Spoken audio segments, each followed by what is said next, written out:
In 1849, in the ancient city of Nineveh in northern Iraq, archaeologists sifted through dusty remains, hoping to find records to prove that Bible stories were true.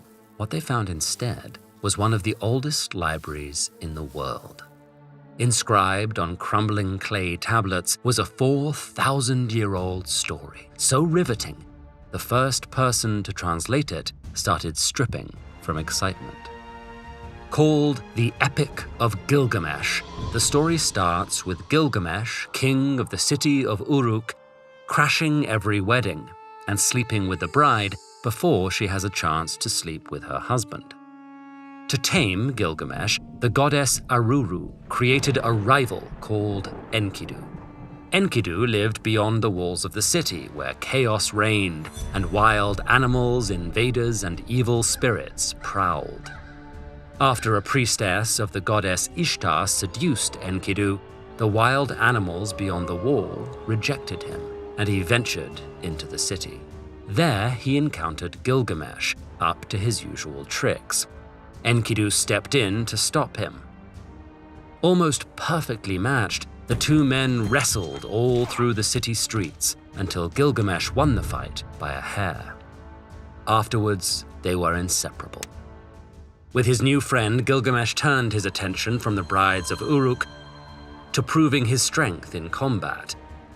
They set out to slay Humbaba, a creature with 1,000 faces who guarded the trees of the forest of cedar.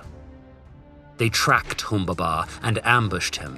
Cornered, he begged for his life, then cursed them as Gilgamesh dealt the final blow. Back home in Uruk, the goddess Ishtar took a romantic interest in Gilgamesh. Knowing she tended to lose interest and curse her former flames, Gilgamesh refused her advances. So Ishtar unleashed the Bull of Heaven on Uruk to destroy crops and kill people. When Gilgamesh and Enkidu slayed the creature defending the city, the gods killed Enkidu. He entered the House of Dust, the shadowy Mesopotamian underworld where the spirits of the dead knelt eternally on the ground, eating dirt and drinking stone.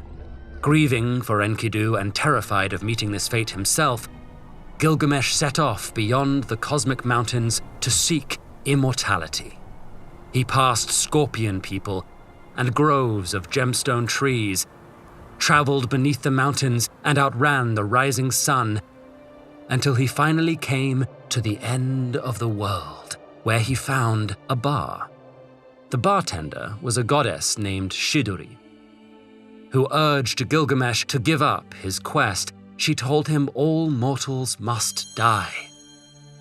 But until death comes, he should enjoy his life.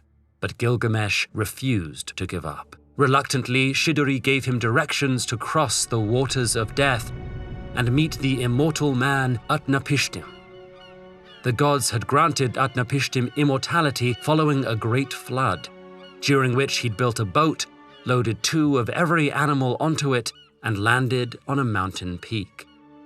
Utnapishtim also encouraged Gilgamesh to accept that death comes for everyone, but Gilgamesh still would not budge. So Utnapishtim told him that if he could conquer sleep, the gods might grant him immortality.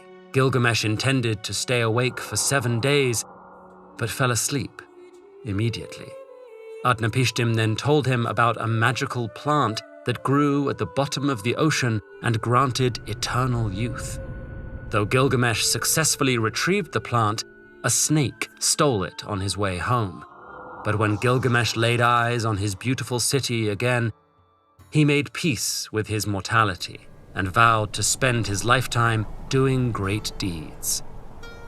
He wrote his story on a lapis lazuli tablet and buried it under the city walls for future generations to find and learn from. The tablets uncovered in Nineveh were part of the library of the Assyrian king, Ashurbanipal. Though the story is mythical, Gilgamesh was probably a real king of Uruk. Versions of his tale date to 2000 BCE and perhaps even longer ago, and still echo through literature today. In the nearby Sumerian city of Ur lived a high priestess and princess whose epic poems would influence the likes of Homer and the Hebrew Old Testament. Learn more about history's first author with this video.